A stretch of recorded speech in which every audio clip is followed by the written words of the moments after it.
Hey guys, welcome to the movie Epidemic podcast. We got Chadley. What episode is this? What is this? 56? 56. We killed 56, and that means to celebrate. I'm cracking a brewski. Oh. 56 episodes in. You think I should just say my phone number on the air?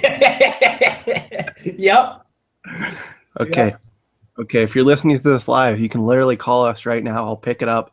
My phone number is 415-230-0228. That's my real phone number. It goes to this phone that I have right here. God bless. You can, yeah, I'll answer it on the air. You can talk to us. I'll put it on speakerphone. Can do a little bit. We can do a little bit. Yeah. God bless. We'll mention it later in the show too for all the latecomers. Yeah, absolutely.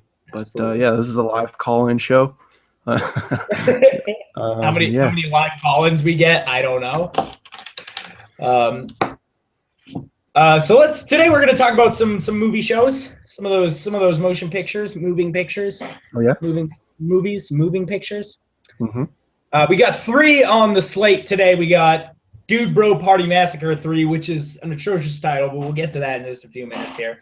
We got Behind the Planet of the Apes, a little bit of a documentary about the Planet of the Apes, the original saga, the first 5 films that we just finished watching in previous episodes. And then we're going to talk about the latest from Arnie Schwartz. Arnold. Big Arnold. He's back in the game. He's done being the governor, so now he is going to do the whole strong dude thing again. Oh, wow. I mean, that's one way to go about it, I guess. I mean, why not, right? Straight from the governor to Terminator 5. He didn't fuck around. He went right back to the studio and was like, I need to be Yeah, he did some things before, though. Like Maggie. We don't talk about Maggie. We also don't talk about the Expendables, whichever one. Was he in 2 of those movies? He's in all of them. Is he in all of them? Yeah, he's in all of them. I don't remember anything about the first one. He's in it. He's the main character. I saw a video today that I just think is worth mentioning. It's a video called Every Jason Statham Punch Ever. Oh man, that sounds awesome. It's just a 4-minute compilation of every time Jason Statham has ever punched somebody in a movie. Oh, wow. Bless it. God bless. It's some good stuff. There's some good stuff from a movie we reviewed previously on this podcast called Wildcard. Oh yeah.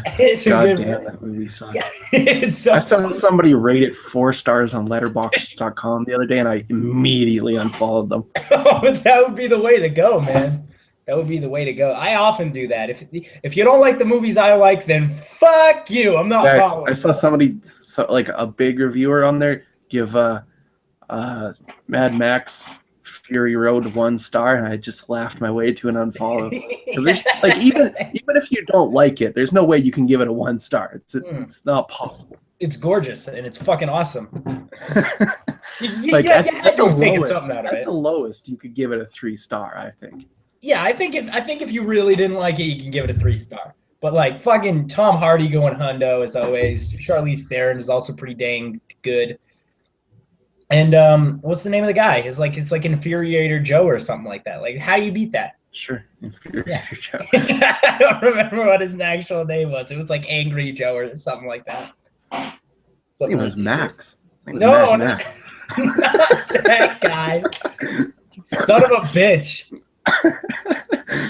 Hey, bud, his name was Mad Max. And then about halfway through the show, we're going to do our top 5 favorite parody films. Of all time.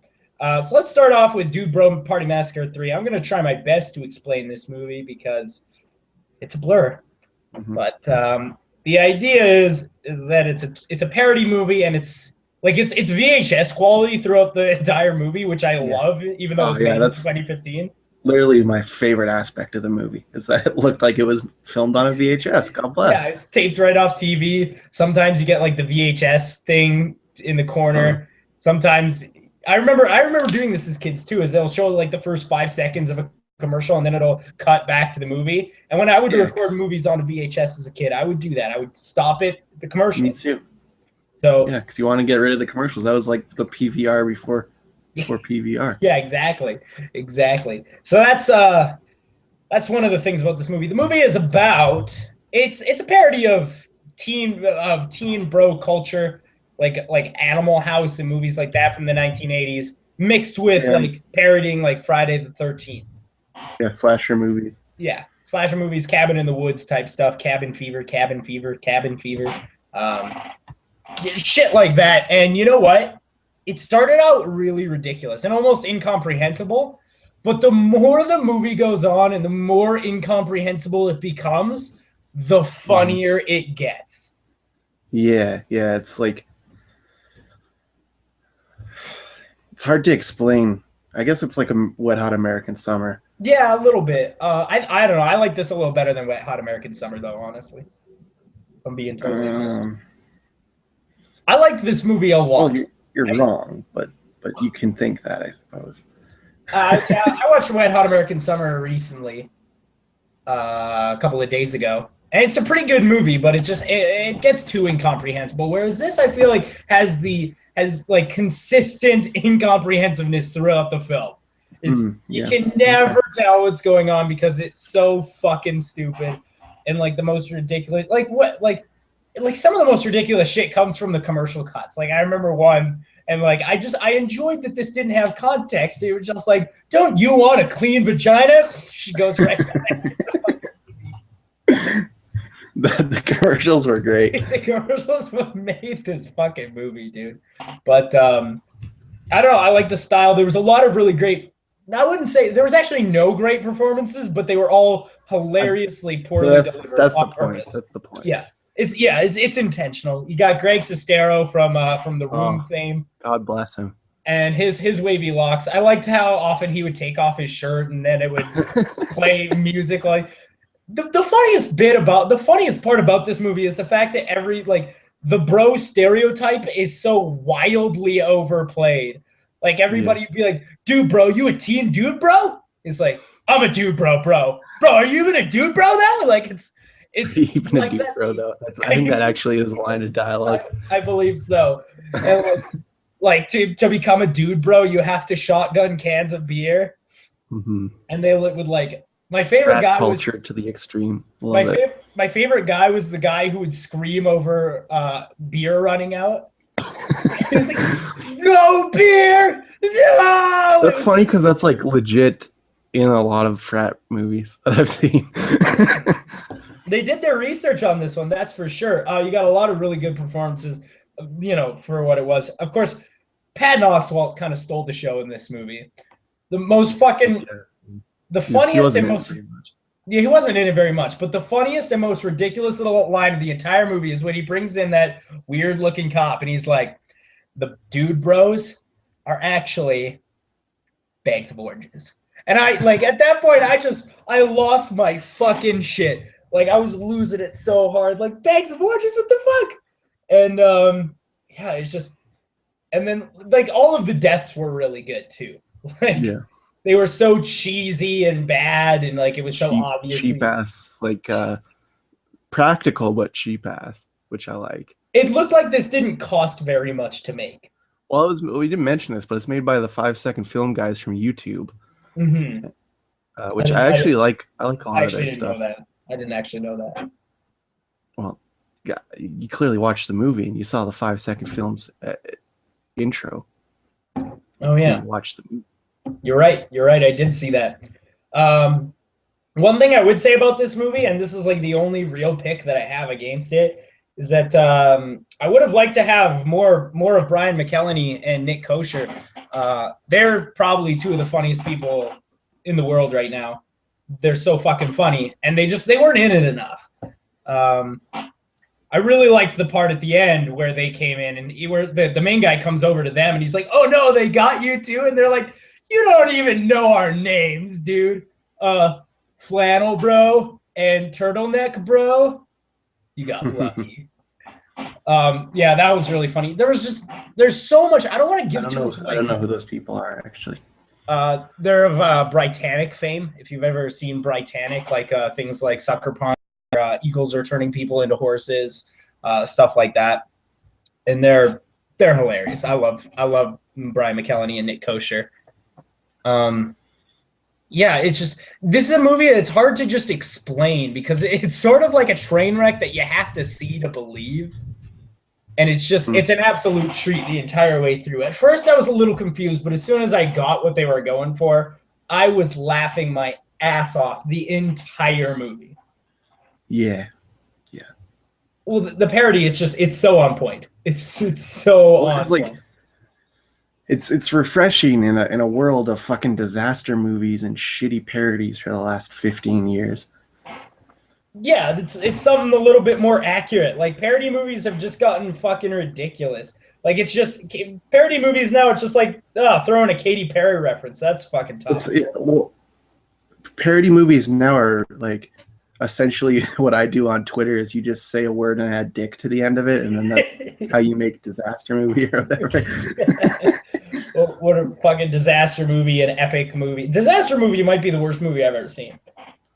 Yeah, I've never seen that. You might want to check it out. It's another one that's like, you got to see it to believe it, but that in a bad way.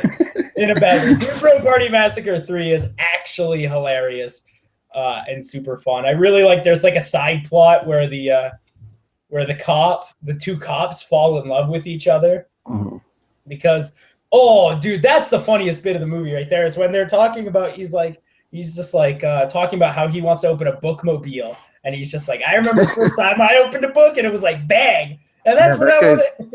That guy's great. He's the guy from Video Game High School. The fucking.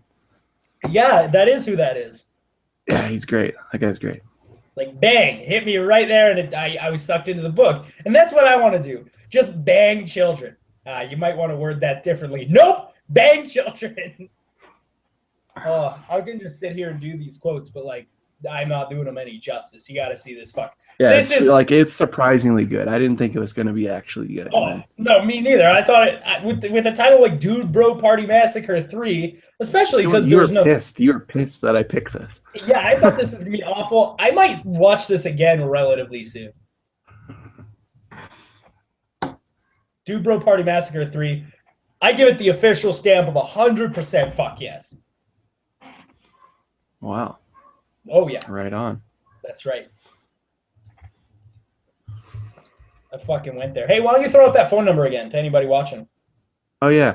If you're watching and you want to call in, I have a phone that you can call. I bought this phone that people can call me on. It doesn't receive text, so don't even try it. The number is 415-230-0228. So that number again is 415-230-0228. Do you have a set amount? Do you have a set amount of minutes on that? Should I like stop calling you on that phone? Oh no, I can receive as much as I want, but I can only call out like not that much. Oh, okay. But yeah. Okay. I encourage everybody to call my actual phone number. I always leave this phone on, so you can call me at any time, and I will answer it. Before the podcast, I messaged you saying, "Hey, do you want to do a podcast?" And then I was like, you know what? He'll answer the fucking 415 phone. So I just called you on the 415 phone. Yeah, well, that's a good choice because I actually will always answer this phone. Yeah, it's true. It's true. Every time I've called you on it, you answer it. That's very, very true. So yeah, I mean, I don't know what else we could even say about Dude Bro Party Massacre 3 other than it's hilarious, and you will be, if you see this movie, it's a limited release, I believe, so it might be hard to find. I think it's on video on demand though, so you can probably.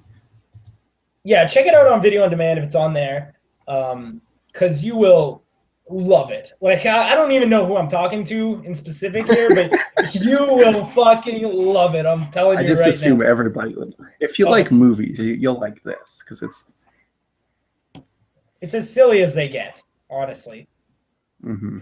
It's as silly and fun as they get. There's definitely like it's all satire. There's not this to me it feels like Airplane. We talked about this before, how like Airplane is just a joke and a joke and a joke and a joke with no real plot line, and I feel like that's what this is. It's just joke after joke. Definitely close. This is definitely closer to that than like Epic Movie and stuff. An Epic Movie, yes. But Scary Movie 5 has a really crazy scene where for no reason a bunch of Roombas have have a pool party. So that's worth it just to see that shit. So gotta love that Roomba.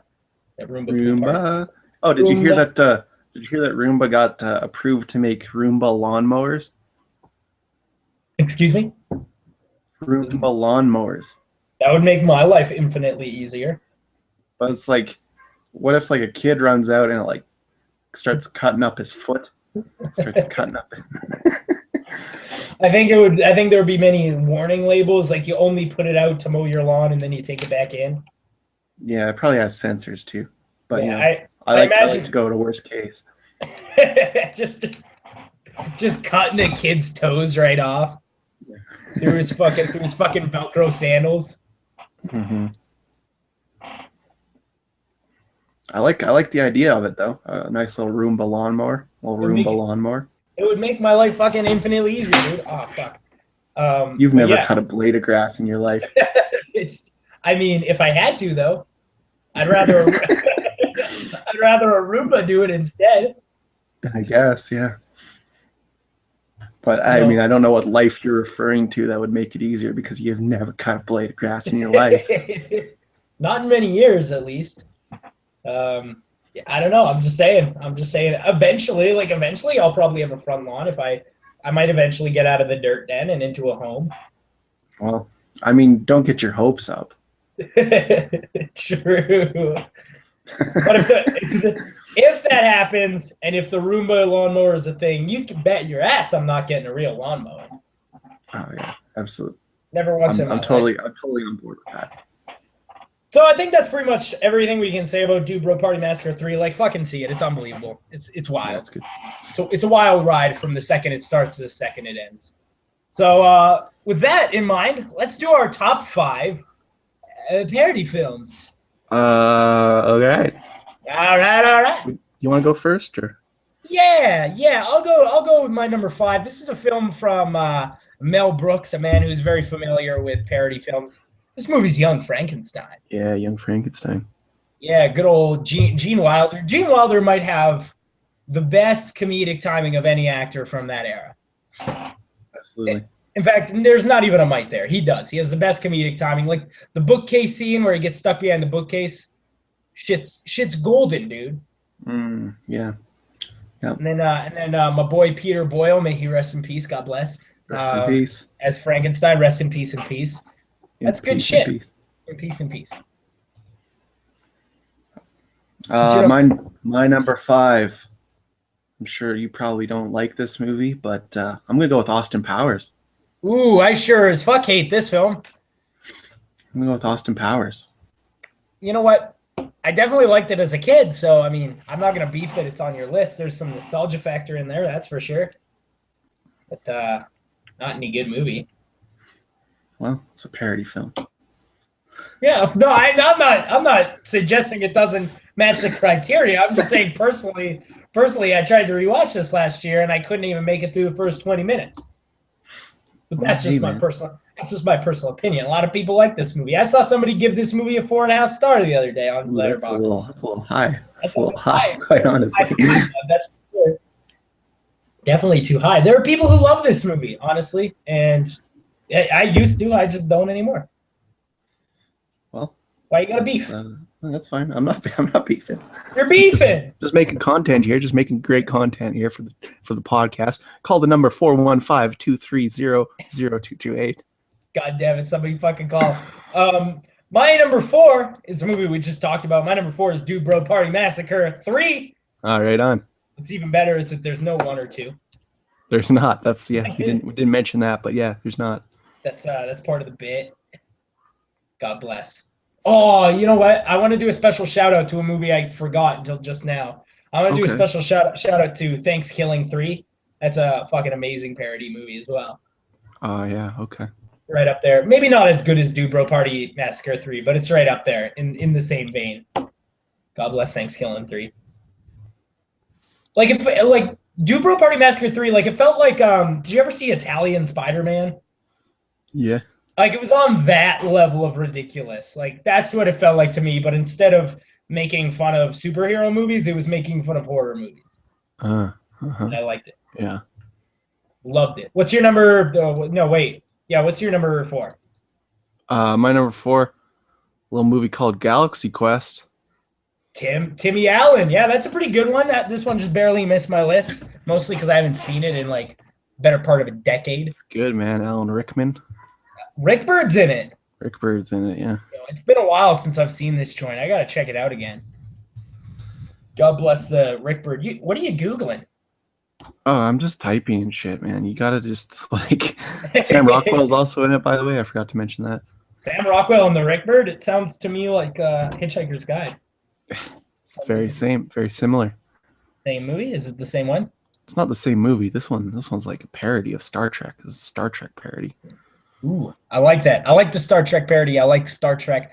My number 3 is a movie that I absolutely adore. My number 3 is Walk Hard, the Dewey Cox story. Ooh, yeah, I love that movie. That's with John C. Reilly. It's like a parody of like 60s band movies, similar to it's kind of almost exactly a parody of Walk the Line with Joaquin Phoenix.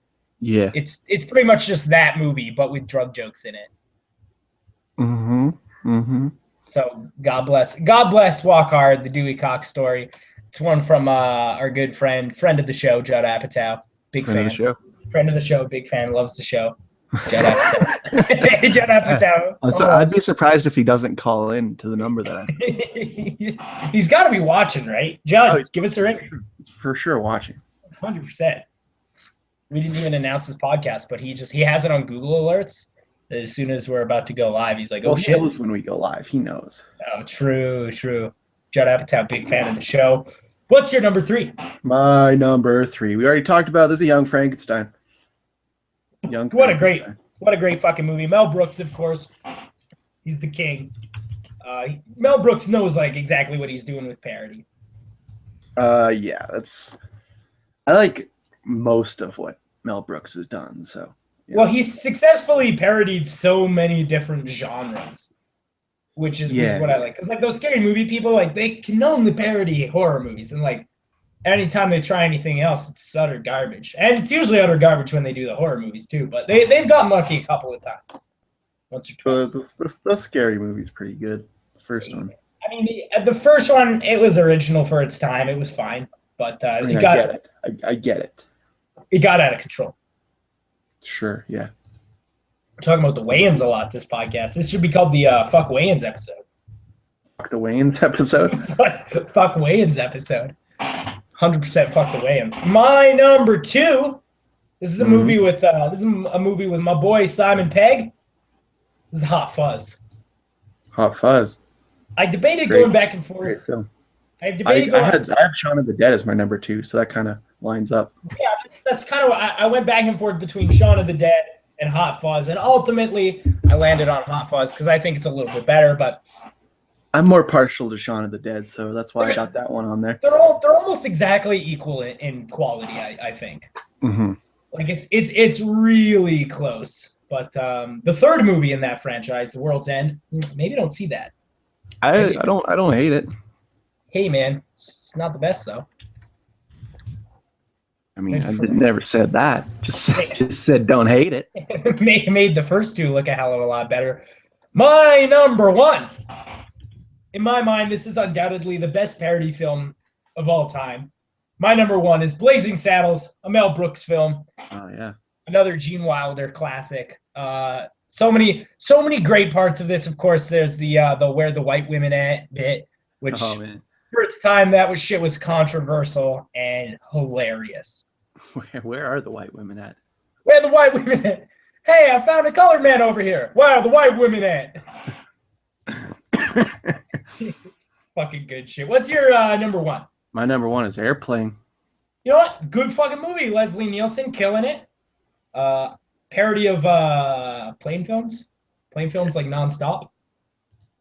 Yeah, no, there's actually like, I think Airport. I think it's called Airport. It's like a direct parody of a movie. Like Airport 1, and then it just got more famous than the movie it was parodying. Yeah. That's incredible. Actually, I love that. It was so popular that everyone just forgets about what it was fucking parodying. That's classic.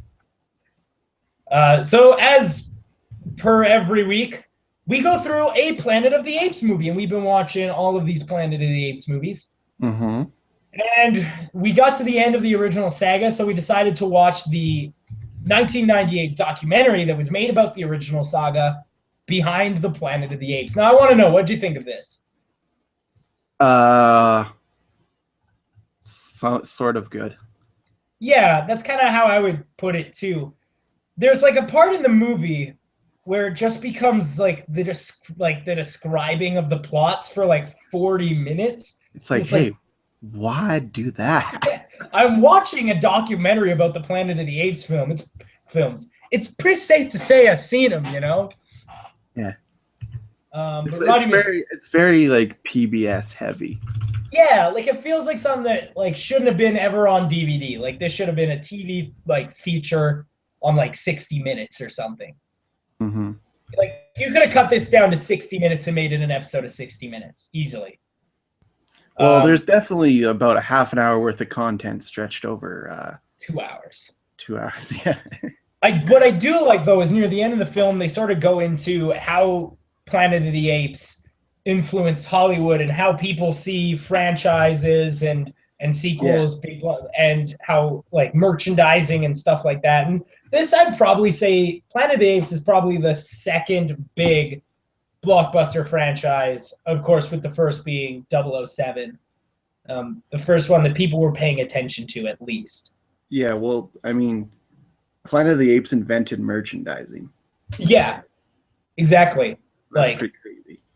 So, like, if you've ever owned a Star Wars action figure, you did that because Planet of the Apes, you motherfucker. If you have a fucking action figure of Iron Man sitting in your living room from the Avengers, I got this guy right here. This is a Psycho from Borderlands. Yeah, you have that because of Planet of the Apes. I have this because of Planet of the Apes. But like they brush over the merchandising and the franchise like pretty quickly. It's like within 10 minutes. Like that entire bit is 10 minutes. See, but on the Blu-ray, the collection, the Blu-ray collection, they actually take like all the bits of this documentary and go into them deeper. So there is like a half an hour documentary on like the merchandising and everything. And that's the most interesting thing on the DVD, I think. More interesting than the movies? Wow. Or like just as like an extra feature. Out of the bonus stuff. As a bonus.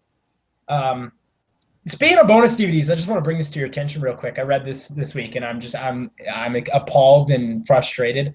The Hobbit, The Battle of the Five Armies, is getting an extended cut. Now I'm like, I was pretty sure we watched the extended cut. It's like it felt like a million years long. And I guess it's going to be 18A. I don't know what the fuck they changed that it's going to be an R-rated extended cut. We're going to see some orc dick. We're going to see orc dick. No, man, if there's some orc finger in there, I might be into it. Orc fang? I might. If there was some orc fang? Yeah, if there was some orc fang, I'm down. Cool. I'm for it. I'm all for it. Yeah, so back to Behind the Planet of the Apes. That's just a side note. The first hour is all about the first movie, and the big problem with this documentary is that there's not much landscaping in the movie. It's just interviews and clips from the movie. That's all it is. Mm-hmm. And I mean, there's not much else really that they could have done. They could have done way more of like interviews with people, because when they made this, like mostly everybody was still alive. Yeah, you got Heston was in there. Some of the producers were still in there. Not Arthur P. Jacobs, may he rest in peace.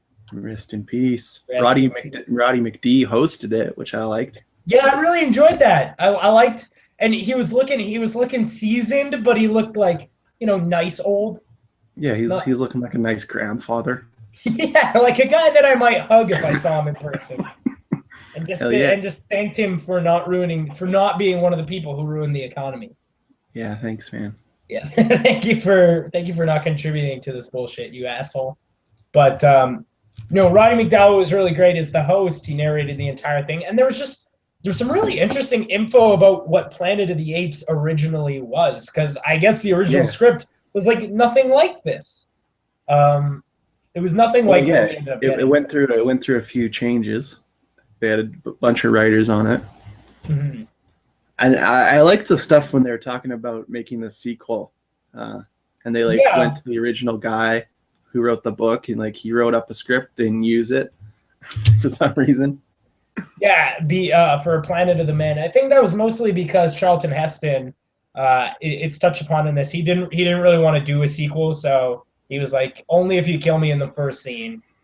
Yeah. And then they were like, what if you come back for the last scene? And he was like, fuck, I guess. Charlton Heston, he seemed a little bit put off by the idea in general in the interviews, which I thought was strange. Because I mean, at the time though, they didn't make sequels. So. Yeah, so I guess it's fair enough, but it's a fun movie. It's definitely a fun movie.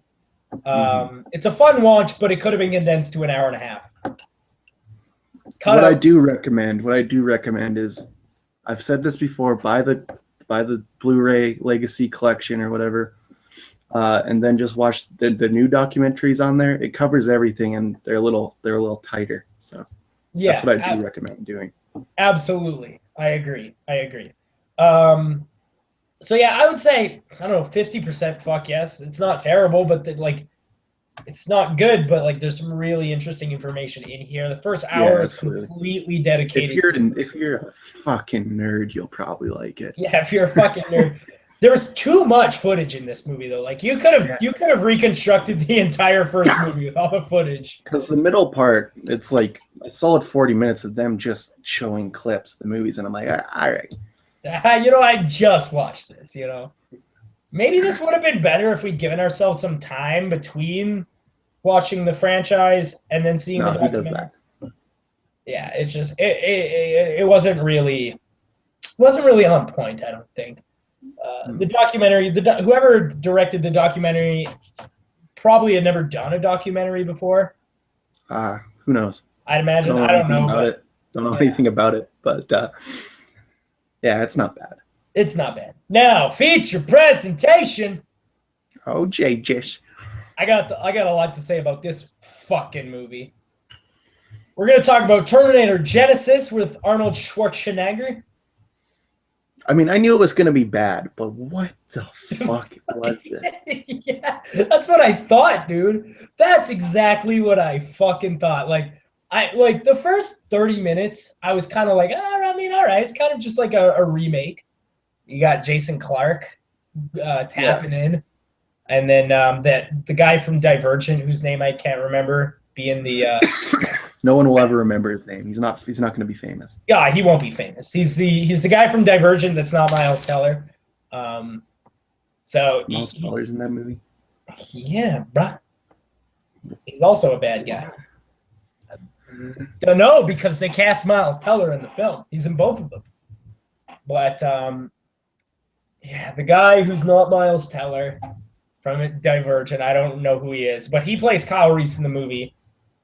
And then he goes back in time, just like he did in the first Terminator, to save Sarah Connor from the Terminator.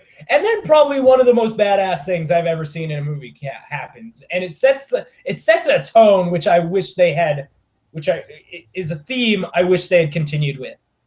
Arnold Schwarzenegger fucking up Arnold Schwarzenegger. That Arnie versus Arnie fight?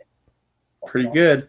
Pretty good shit. It doesn't last very long, and then they kill the other Arnie. And I was like, this would have been good if Arnie was the bad guy and the good guy. Because in the previous films, it's always is T-1000, right? It's some T-500, something like that. Whatever. Terminator. Is the Terminator a good guy or is he a bad guy?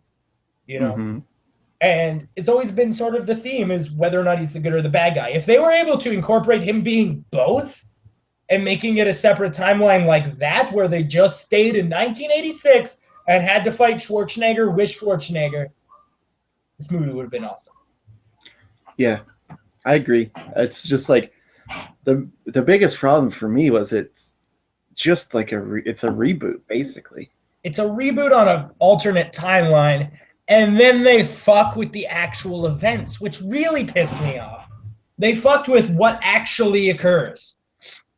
They went. It was like that X-Men movie. You know how like in Days of Future Past they went back in time and fucked with everything to make the first three not even be real. It was like that, Except this is shitty, and the first 3 are good. So why would you erase? Well, first 2 are good. So why would you go back and erase that? Nobody's ashamed of those Terminator movies. In fact, you could say that might be James Cameron's best work is Terminator 2. Yeah. So I'm not arguing with that. You know what? You know the one thing I did like though. What's that? Could you guess? There's only one thing that I could possibly like in this movie. I mean, the only thing I liked was Arnie versus Arnie. I'm gonna go with the Terminator's teeth. What? You know when he smiles at the end? His teeth are out. Okay. All right. I mean, that's one thing to take away from this movie. So what happens basically is they alter the timeline, and then Kyle Reese, they're like, we got to go to 1997 because that's Judgment Day, Terminator 2. And you're like, all right, buckle up, boys. Here we go. And then fucking Kyle Reese is like, no, we're going to 2017 because the dream said so. Because the dream said so. Oh, my God. I'm not that guy. No. Fuck that. So then they go to 2017. They get arrested. And, oh, boy, here comes Jason Clarke of the Monkey movie fame. And I really like Jason Clarke. And he's a John Connor, Sarah Connor's mom. Yeah, he was pretty good, actually. He was pretty good, but they made him the bad guy. Here's the thing. John Connor is the villain? 100% fuck no. Like, what the fuck? Yeah, don't do that. Don't do that. This was just a lot. This was just a big move. Also, J.K. Simmons, his character just showed up and then disappeared for the rest of the movie. Yeah, what was that? I didn't understand that. Yeah, what was the fucking relevance of that? He showed up and was like, you saved me 20 years ago. And it's like, oh, now he's going to be a big character in the movie. Just fucks off for the rest of the movie. No point. No reason to have that. So, yeah. The biggest problem, though, this movie had so many fucking problems, but the biggest problem is that it's 2 hours, and a lot of that time is fucking wasted on this mundane romance plot that just sucks the life out of you between Kyle Reese. It feels long, too. That's like one of the big things. It's like, this shit feels like a long movie. It feels like 2 hours. To me, it felt the same length as Transformers: Age of Extinction, which was a shitty movie, so it felt longer than the actual running time of 2 hours and 50 minutes.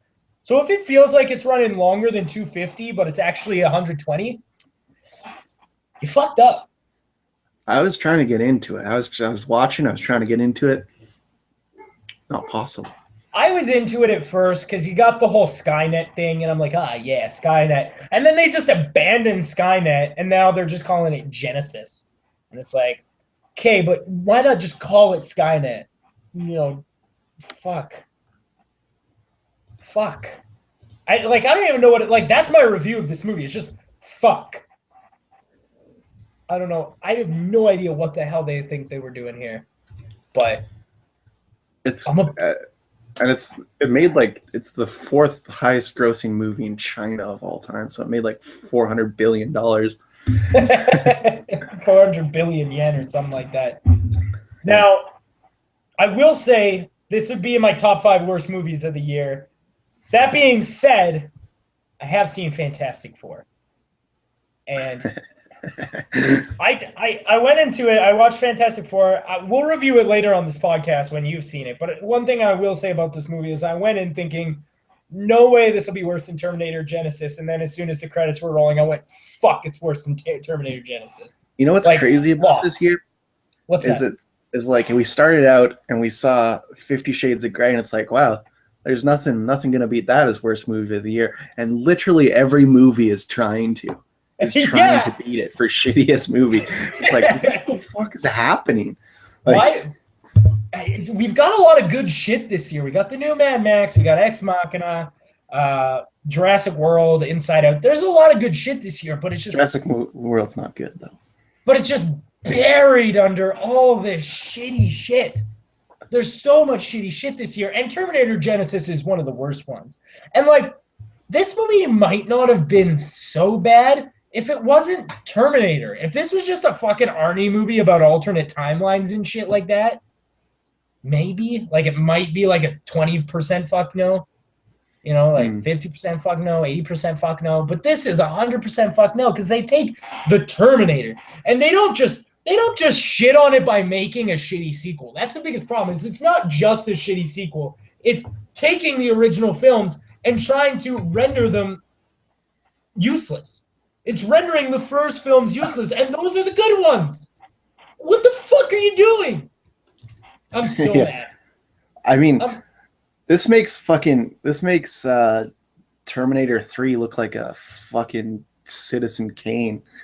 This makes fucking Terminator Salvation from Mick G look amazing. Fucking look amazing.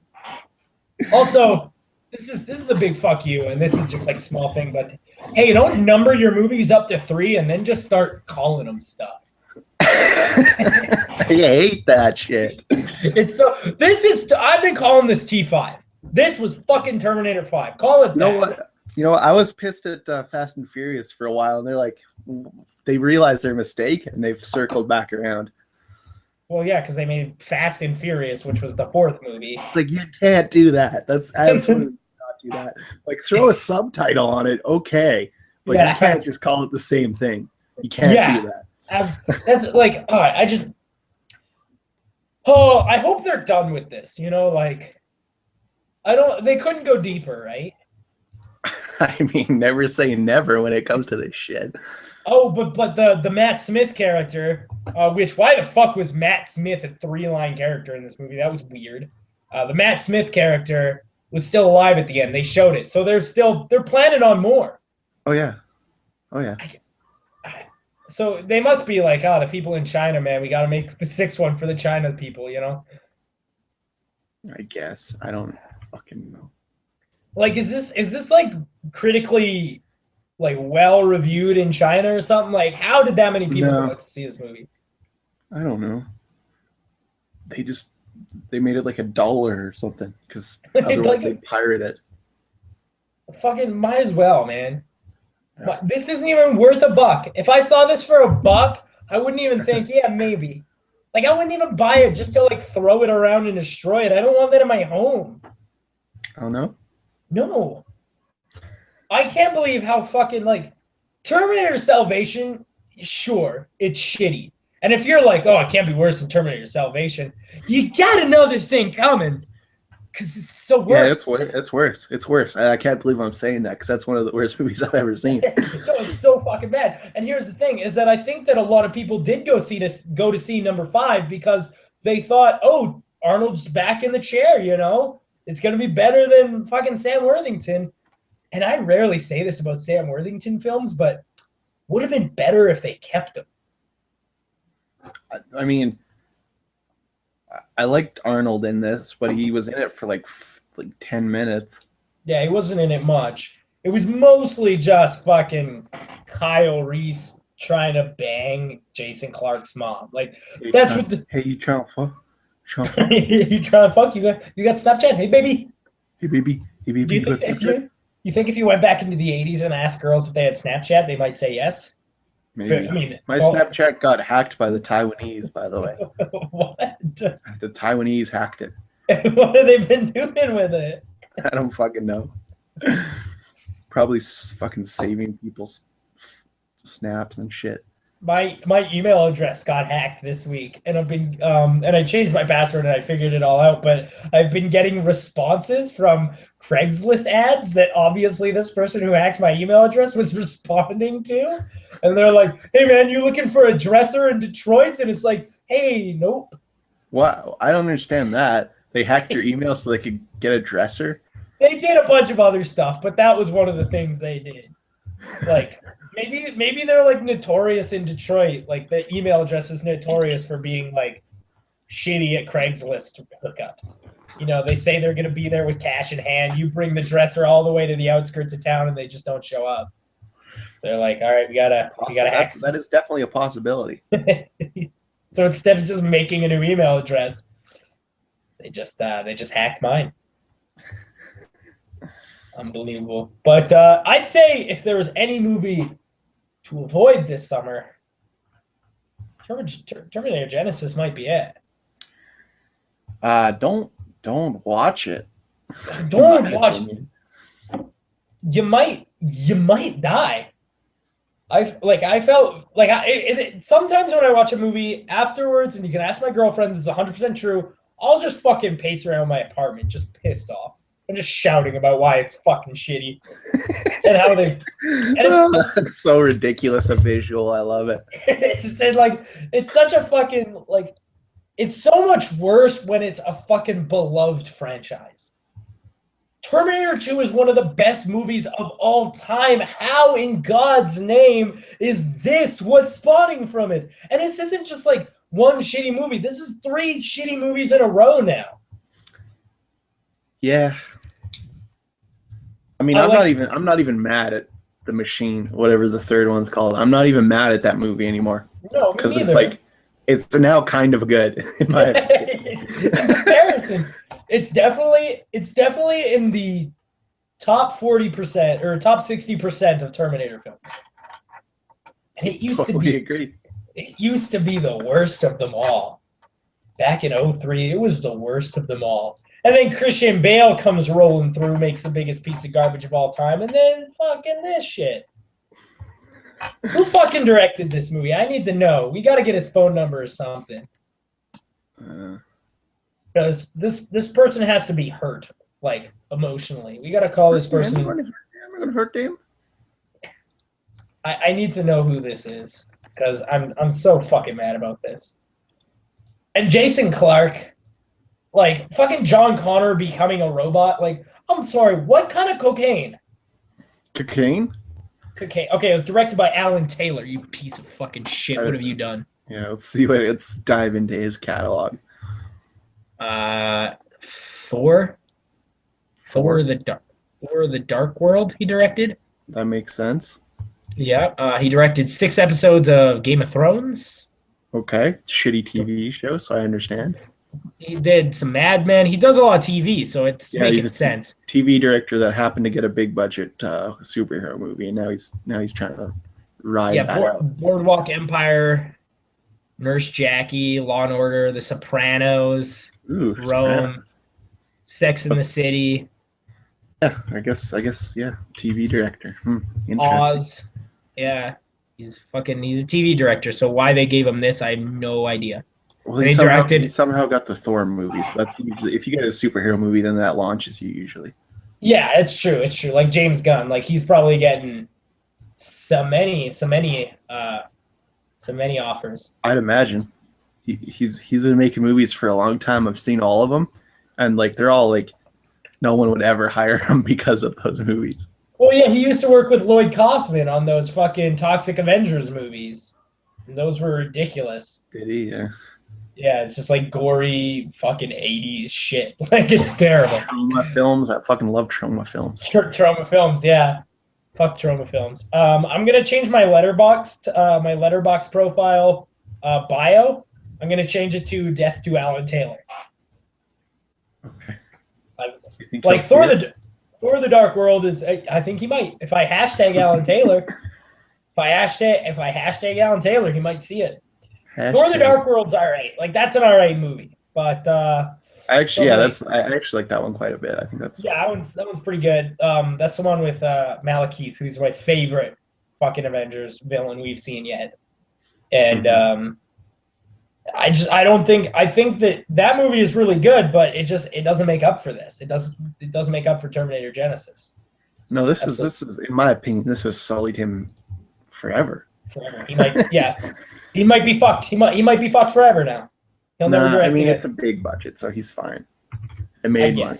If he makes more big budget movies, so you can bet I won't see him. Death to this man. He's a skinny little bald man. I might make you watch him. You might make me watch Alan Taylor. Fuck yourself. I'm never watching a movie that this piece of shit director ever does again. You're really worked up. I like it. Oh, I hated this so much. And like, it makes me so fucking mad. I don't even know how else to say it. Just fuck it. Fuck this movie. And fuck anybody who had anything to do with it. This might have solely Jason Clarke for me. I don't know if I can do Jason Clarke anymore, dude. And I liked him a lot in that monkey movie. Mm-hmm. And I mean, he was in Child 44, but this was way worse than Child 44. We reviewed that quite poorly last week. Not by much. Child 44 is fucking awful. No, it's much worse. Honestly, it's much worse. Okay. It's fucking garbage. I don't agree. Fuck Terminator Genisys forever. Fuck it. I might just pretend this doesn't even exist now, because if I don't, I'm gonna have a fucking aneurysm or something. That's what I said about the fucking Salvation movie, and you fucking loved it. I liked it when I saw it. Yeah, I mean, I didn't hate it. Yeah, but then I rewatched it again, and I was like, oh, I see what everybody's going on about. If you want to see a good movie directed by Mick G, though, check out This Means War with Tom Hardy. Oh, yeah, I actually like that movie. That's actually a pretty good movie. Yeah, I watched it last night. It's silly as fuck, but it's fun. On TV all the fucking time. Yeah. Yeah, it seems like a TV movie. Yeah. I think that's actually where I saw it. It was on TV. On the fucking W channel or something. 45-year-old Reese Witherspoon dressing like she's 25. Yeah. Gotta love it. Gotta love it. And Tom Hardy's good in everything. Oh, yeah. So God bless Tom Hardy. I don't know what else we can really talk about. If you take anything out of this fucking podcast, A, don't see Terminator Genisys, and B, boycott Alan Taylor and the Terminator films going on from here on out. Because at this point, my hope for the Terminator series is gone. I had high hopes. I thought, they're bringing Arnie back. This could be all right. At least on par with Rise of the Machines. Sure. Wasn't. Was not. Fucking worse than the Christian Bale one. And that one had Sam Worthington, who's a notorious bad person. I hate Sam Worthington. So, I hate him too. It's hard to describe how much I fucking hate Sam Worthington. Can't put it into words. God bless you. God bless you. So I think that's pretty much all the time that we got for the day. Yeah, it's probably about right. That was like my blood is boiling right now. Like my stomach is hurting. You need to go meditate for a bit or something. I'm gonna take a bath or something. Light some incense.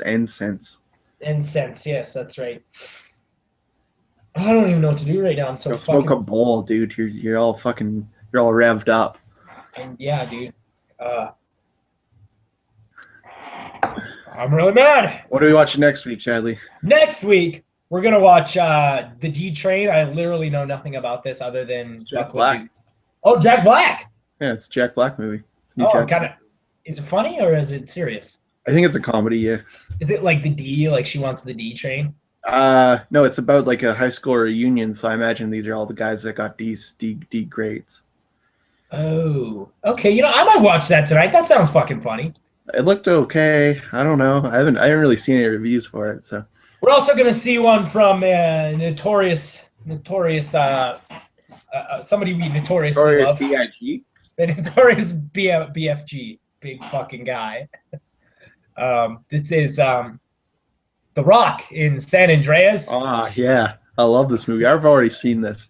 You're gonna love it. You're gonna love it. Is it that good? Yeah. Is it like the Grey good? It's the best. It's like the best disaster movie I've ever seen. Ooh, shit! Like better than like Perfect Storm with Marky Mark. I don't know. I don't know. Maybe better than Twister. It's better than Twister. And then, of course, we're gonna. Speaking of Marky Mark, we're gonna hike into scary territory. Oh yeah. We're gonna watch the Tim Burton Planet of the Apes. So pray for us. Pray for me. Pray for me with Marky Mark and Helena Bonham Carter. I saw this movie as a kid, and even as a kid, I was like, "Fuck that shit." But I don't know if I've ever seen this. It's been many years, like maybe a decade and a half. It's a remake of the first one, right? I think so. It's not the same characters though. Oh, okay. But well, I guess we'll find out. I think it's the same idea. But yeah, I'm looking forward to that one. Helena Bonham Carter plays Zira, or I guess the Tim Burton version of Zira. I guess he couldn't just keep the regular fucking names because Tim Burton's he's gotta be unique, man. Oh, he's gotta be a little weirdo. 1-2 weirdy. Oh, dude, it's 2 hours, dude. It's so long. Looking at it right. Hey, Tim Burton, why you got to be a 1-2 weirdy all the time? Oh, Tim Roth is in it as well. Ooh, I know you hate Tim Roth. Oh, my boy, though. Paul Giamatti. Giamatti's in it? Giamatti's in it. I love Giamatti. I like Giamatti. Michael Clark Duncan, may he rest in peace. Rest in peace.